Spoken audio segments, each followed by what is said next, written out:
What's up, everybody? Bootsy Greenwood here, and I wanted to make a video specifically for my creative friends out there. I got a message that meant a lot to me on Instagram last night, and it gave me a great idea because I even have mentioned this in podcasts and stuff. Like, I really want to help creative people. I was talking to Paranormal Karen, and I was thinking that very same thing. So I wanted to try and break down what I mentioned to her in a quick video here that will hopefully be helpful, because when we're making art, sometimes it's easy to get discouraged. And I have a lot of friends who are creatives and artists and brilliant, brilliant people who get depressed. And that's heartbreaking. But that used to happen to me a lot. And, that's something that if there's any way I can assist those types of people, because I love good art, I love creativity, I love music and comedy, of course, all of those things. So I want to give something to that community. And I think hopefully I can try and explain the transurfing model a little bit about creativity.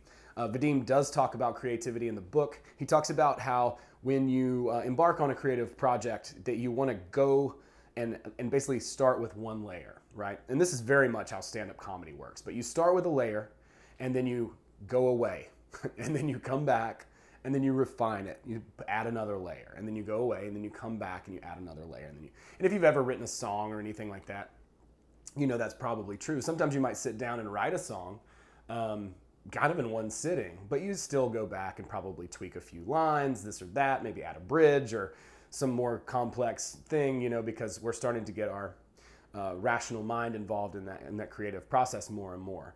I recommend starting out with the right brain and refining with the left. So what that means is basically just throwing up, just like letting it come up. So every day I do morning pages, and if you're a creative person, then I highly recommend doing morning pages.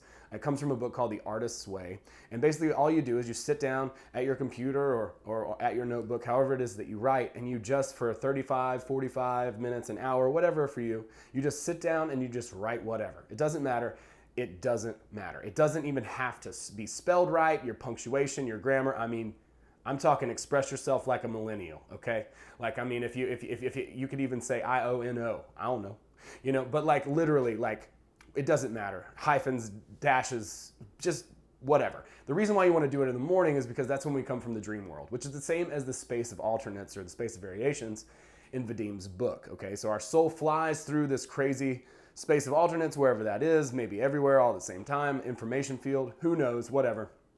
But that's what's happening when we're asleep. So when our soul comes back, it's untethered at that point. When it comes back into our body, we've got some pretty wild experiences to draw from. So as far as like operating out of that right hemisphere of the brain, that's the perfect time to do it. So wake up, immediately start writing, write whatever. I write about poop and popsicles and hippopotamuses. If you could see my morning pages, they're just the most absurdist thing you've ever read. I wrote about a cockroach beetle fight the other day. It was the stupidest, dumbest, most fun thing. And honestly, like what morning pages are to me, that's like improv for one.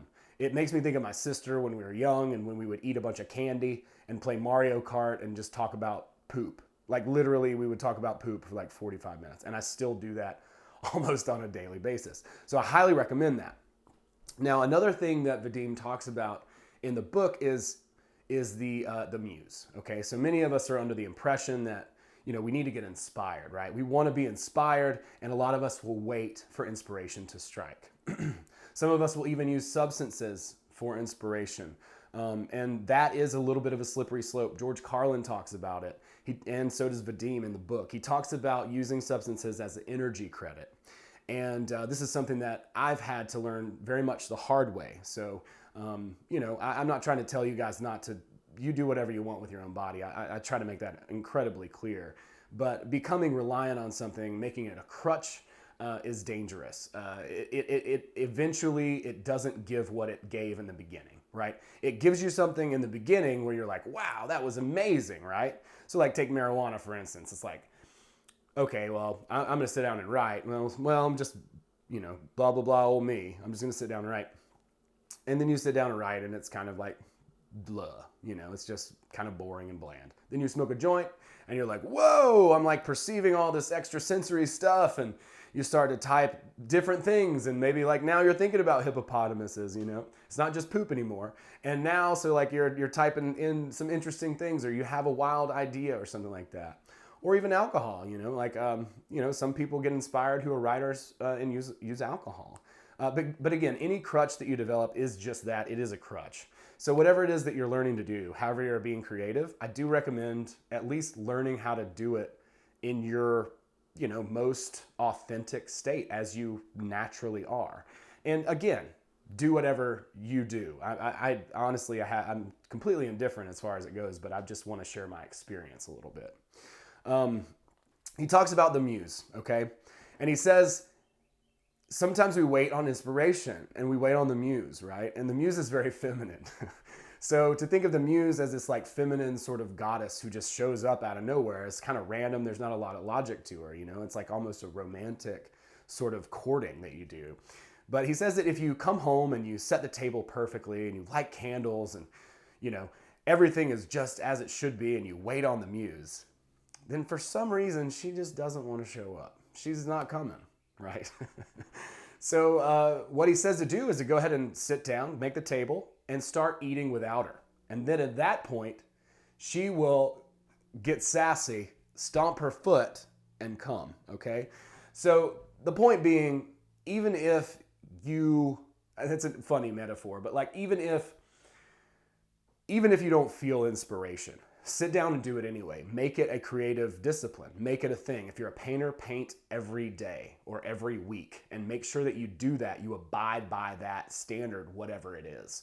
It's a misnomer that creative people have to be messy or disheveled. We often are, but it's a misnomer that that's true. Don't buy into that. It's a false pendulum. It's destructive. It's a destructive pendulum. So don't buy into that. Instead, take initiative for yourself. Go ahead and do the thing that you would have done if inspiration had struck, and very often she will show up just after the fact. That's why, again, morning pages for me are really, really good. Now, this is the final thing that I want to talk about regarding creatives and depression.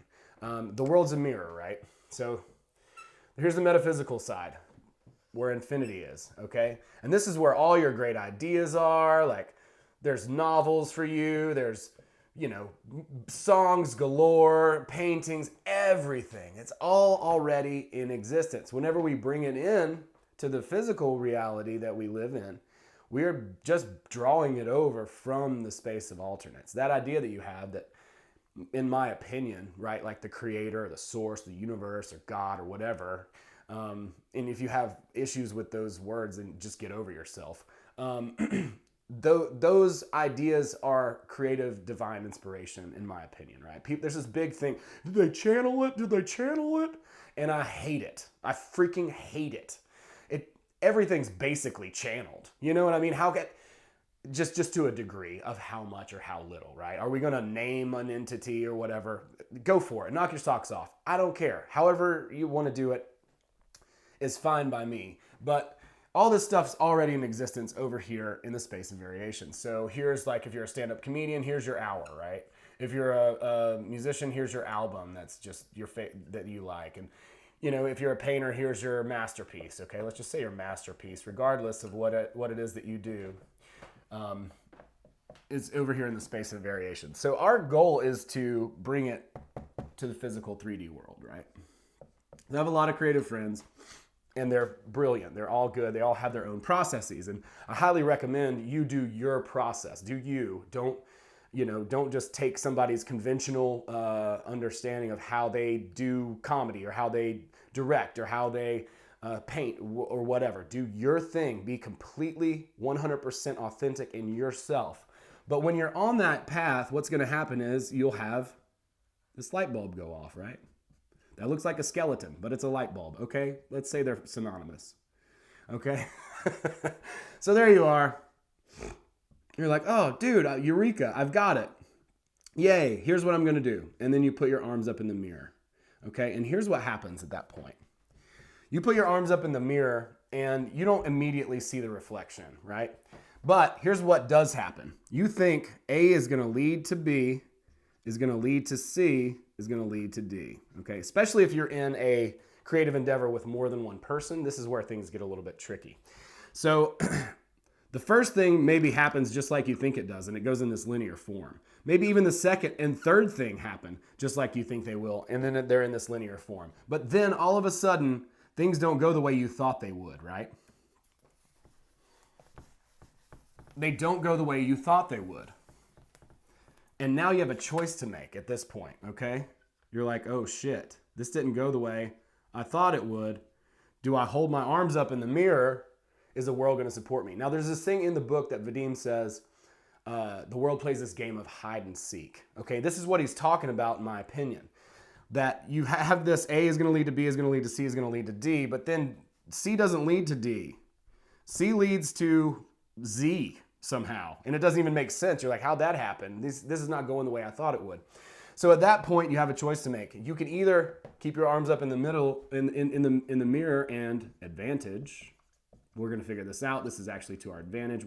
This is going to break way to a better creative solution than I even had to begin with. And that's why he says there are simple solutions to complex problems. So if you decide that, because here's what we're trying to get, right? We're trying to get to our masterpiece, which is over here. Okay. And so, here we are. We could either dip, and this is what happens. This is why our creators get depressed.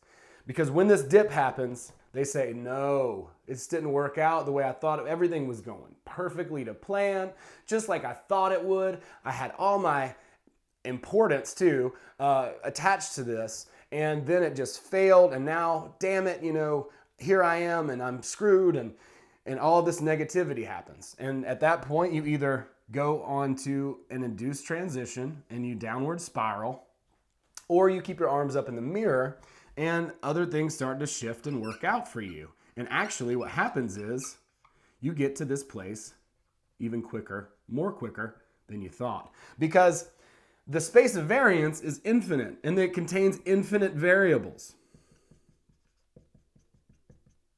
Okay? You can't conceive all these variables with your stupid linear thinking, okay? This is how we think, and here's how the world is. There's just a million things that you can't consider, right? So when things seem like they're not working out, they're still working out. They're just working out in a way that you can't plan for. So drop your control freak tendency, okay? Relax and allow the world to support you, right? If you're trying to start a new thing and it doesn't quite go the way you thought it would, well, that's good. That means that it's going to happen better. And in fact, what's great about transurfing is very often your masterpiece will turn out better than you initially intended it to be in your mind. Your goal can actually be something that is better than the thing that you actually set out to accomplish. And I've personally experienced this a couple of times, and it'll make you cry. It's very inspiring. So there's that. Also, one last thing. Let me see how much time I have on the video. Okay, cool. So my camera can only do 20 minutes at a time. So here's the other thing that I want to point out, and I'm grateful that I have time. That's fantastic. Okay. When you're working with other people, this is where things get complicated, especially in visualization. So you're working with other people. Let's say you're in a rock and roll band. Look at you. You got your guitar. It's a shape of a heart. Look at you. You lovey-dovey thing, you. Okay, so you're rocking out. Yeah, jamming. But you've got all these other people around you. You got keyboards, and you got the drummer here. Just banging the skins, all that stuff. A lot of times we place unfair expectations on other people that we're working with. It's very easy to do as a creator to be a control freak. We want things to go the way that we think they should.